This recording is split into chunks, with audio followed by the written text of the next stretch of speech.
Hi guys, before I get started today I would like to do a quick introduction to the channel for those of you who are new.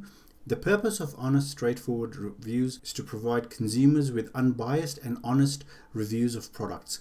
Most product reviewers in today's market are funded and sponsored by companies that provide them with their products. In this fashion, the companies bias the evaluation of the pundit. The commentator then posts a favorable appraisal of the product as a condition of receiving the product for free. At HSR, we fund all our assessments. Therefore, we are not obliged to give a favorable examination of any product that we inspect, giving you a real and honest analysis. Today, I'll be reviewing the 2020 iMac, where I've got the specs here. This unit cost me a whopping $6,999, so nearly $7,000. As you can appreciate, that's quite a substantial amount of funds that I have had to fork out of my pocket just to give you guys an honest, unfiltered opinion of this product. If you would like this channel to go further and you would like to support us, all you have to do is subscribe, give it a like and share it if possible. Any support from you would be greatly appreciated by us. Let's get into this review where I'll be giving Apple a lot of tough love today. So what I'm asking is to kindly watch this video till the end so that you get a complete appreciation of why I have chosen this path. I'm going to take a different format to having my reviews from here on. Kindly let me know in the comments if you like this method better. I'm going to look at this computer, which is possibly the last Intel-based iMac. I'm not only going to be reviewing this computer in this video, but also I'll be letting you know what version of the iMac you should buy and which ones to avoid and what you can do to get the absolute best bang for your buck. The most beautiful aspects that Apple have made available on the iMac are going to be the inclusion of the less robust nano-texture glass, and I say less robust as the nano-texture glass is also offered as an upgrade on the Pro Display XDR. However, it is double the cost of what it costs on the iMac. You can watch the full review of that video at the end. I have included a link. The nano-texture glass on the Pro Display XDR is far superior and works a lot better than this one. Heading back to the beautiful features that Apple have included, the option to upgrade to a powerful RX 5700 XT with 16 gigs of video RAM. The option to upgrade to a powerful 10 Gen 10 core i9 CPU. And lastly, but not at all the least I like, was the inclusion of the option to be able to have a connection of 10 gigabit Ethernet. Let's get into the new additions and the niceties and also the pros of this iMac. These are real true pros that we'll be looking at because they're the same price as last year's model without a price increase that we experienced on the MacBook Pro 16-inch. Finally, an improved webcam that does 1080p with studio quality mics that are nearly impeccable. I really like this. They're really good. This has long been overdue and it's nice to have this upgrade finally included. Fusion drives have been taken out completely. In this day and age, it's a nonsensical thing to not have SSDs. The iMacs now start with an SSD in there. However, Apple's kind of let us down with the base one only having 256 gig, which in today's world isn't enough. I mean, the 16-inch MacBook Pro starts with double that, which is 512. This iMac also comes with True Tone display, which changes the color to suit the environment that one is in. This is very important for printmakers and it's a nice thing to have. An improved CPU and a slightly improved GPU. Thanks to this GPU update, which comes with the new Navi display stream compression, you can now hook up the iMac not to one 6K external display, but to two 6K external monitors. Previously, this was not possible. Can be upgraded by oneself to a whopping 128 gigabytes of RAM. That's right, you can just open the door in the back of the iMac and you can upgrade it, which is missing for the iMac Pro. You cannot do that for that. I really like this feature because you can save literally thousands of dollars to upgrade it to that. by just going on to third-party websites and getting it from there. The other thing that I'm really excited about is UHS 2, which is nearly 3 times as fast as last year's iMac, which is a lot slower. And in this day and age, we need that in SD card readers, as the files on cameras are so huge. And also, but it's kind of disappointing not having UHS 3. The iMac gets the long-awaited T2 chip, which work with the speakers to enable really good enhanced bass and playing high fidelity sound, offering all the security features as well, enabling Hey Siri, so you can use Hey Siri finally on an iMac. And also it really helps with HEVC encoding, which is the benchmark nowadays for most YouTubers. Another nice update that we saw is the inclusion of Bluetooth 5, which gives you faster transfer rate, longer range, and a better audio quality. Now, this is the part where Apple fanboys are going to absolutely hate me. I'm going to get into cons. No Wi-Fi 6. I thought they would include Wi-Fi 6. Look, most people buy their iMacs for future. They keep it for yonks. Most people keep it for 10 years. Not to have Wi-Fi 6 on possibly the last iMac with an Intel-based processor kind of let me down. Wi-Fi 6 is a lot faster. It would have made the iMac a lot more future-proof. A lot of people are going on about improved internals. They have reviewed products and said the internals have been massively improved in the iMac. While this is the case, I have posted this as a con, because if you stick with me, I'll explain to you why. Apple released the iMac 2020 with no external changes, and if it also on top of that made no internal changes, would you buy one? No, of course not. They had to do something. Given that they have improved the internals, I would argue that you have to pay a lot more to custom build them. The 5300 GPU that comes with it is not at all powerful enough. It only has 4 gigs of VRAM, 8 gigs of RAM to start off with, which is half that which is offered on the MacBook Pro. It only comes with a i7 CPU at most, without having to customize it. Now, the improved internals that most people bang on about are matte glass option, which is $750.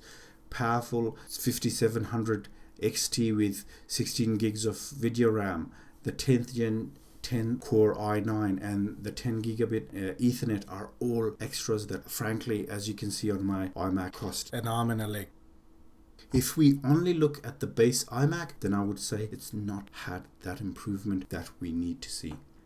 Having spoken about all the nice upgrades you can make on this iMac, Apple has really screwed up both customers and Intel when it comes to the i9 CPU. Apple has done this so the CPU does not heat up too much. They have reduced the wattage to the CPU.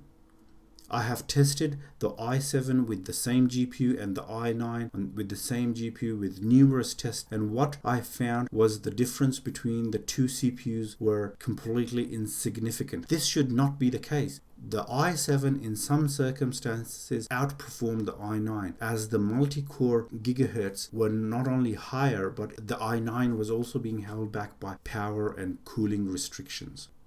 Now, we're going to get into a bit of a segue in comparing the i7 to the i9 with the same GPU and 16 gig of RAM. And first of all, the graph that you're seeing is an average where I've checked the wattage on all the benchmarks and whatever I'm running on the iMac and seeing what the wattage is. And as you can see, the i9 is being held back. It's at 150 watts while the i7 has the 162 watts being provided to it. This might be done so to keep the i9 cool. So what that means is the i9 is not hitting the 5 gigahertz. Let's get into this. So what I've done is I've done a Cinebench R20 stress test, which I ran multiple times and kept running it. And in the end, what I found was that the i7 was running at 4.45 gigahertz, which is far better. Even though it's got less of a core count, it was far faster. than the i9, which was only running at 4.06 gigahertz, which is because of heating issues and things like that. So they did this back with the 2019 MacBook Pro, and then they released the MacBook Pro 16-inch where they fixed it, and they've completely again let the i9 slip here. Now let's get into a GPU test, which is Geekbench 5 metal test, and as you can see, the i9 is actually being held back a little bit. It's not much of a difference, but for the i7 to be on par with the i9, it's just mind-blowing. Let's go into some gaming tests which are good for the GPU as well. So I've done a Unigen Heaven benchmark where again the i7, i9 are on par, which is really disappointing to see. It's being held back a lot. So for those people who are looking to upgrade that's a $600 upgrade. That's not cheap, and you're not getting anything for it. On most of these tests, as you'll see, they're running a lot slower. Next test I'll be doing is the Pugent Photoshop benchmark, and here you can see the i9 pulls ahead a little bit, but because it was a little bit quicker, I think, and it didn't heat up as much. Now let's go on to Lightroom, where I've done an export, and obviously the quicker it is, the better. Now you can see the i7 has beaten the i9 in here by quite a bit, by like about 22 seconds. Which is pretty crazy given the i9 should be blasting the i7 out of the water. Let's go on to some CPU specific tests. Geekbench 5 single core test. With the single core test, the i9 and i7 again are on par. Those cores aren't that far apart. They should be a lot more far apart. If you had a PC with the same i9 well cooled and a i7 well cooled with the same motherboard and everything, the i9 would be miles ahead. Let's go on to the multi-core test. The multi-core test is where the i9 has pulled ahead a little bit, but I would like to see that being run again and again, because what you got to understand with benchmarks are they have a quick run and they load the CPU, and that's really good because the CPU is cool at the first maybe 30 seconds, 1 minute, but if you just keep running, which is what most people will do when you're rendering videos, it'll take a lot longer than a minute. It might take like half an hour. Over that time, the i9 would heat up and then it'll slow down and it'll throttle and things like that. So yes, it's pulled ahead in the multi-core test, but as I showed with the Cinebench R20 stress test that I did, just didn't have that power. Let's move on to Cinebench R20 CPU test, where again the i9 has pulled forward a little bit, but as I said to you guys in the start when I showed you when I had multiple runs of it, it was a lot slower. Now I've done a H.264 4K export, which a lot of people use, and what I've found is basically they're completely on par. There was no difference between them. They both finished 5 minutes and 17 seconds. Let's go on to HEVC 4K export, where the i7 is a little bit slower than the i9, but not by much. This should be a lot. The difference should be a lot more. Let's go on to Blender benchmark, where the i9 is actually slower again. So there you go. Let's go on to Bruce X benchmark, and they are on par. So as you can see from all of that, Apple has really let down the i9. So what I would recommend for all the buyers is to just save yourself a few dollars, quite a bit of dollars, and not to upgrade onto the i9. The i7 is basically last year's i9 that you get with the same core count. It's really powerful and they haven't held it back. Let's go back to the cons of the iMac. Okay, I'm going to now get into the keyboard and mouse that are being offered. I don't mind the keyboard all that much, but the mouse is very annoying to use, specifically if you need precision. This mouse is absolutely useless if you're doing any video editing, sound editing, photo editing, or any kind of stuff that you need precision for. For the price that it's being offered, $120, that is not cheap. I would rather invest that money into a wired mouse with a lot of precision, with don't give me the headache of the mouse jumping around and just completely missing the dot where I'm wanting it to be. Personally, I don't use the mouse that the iMac comes with.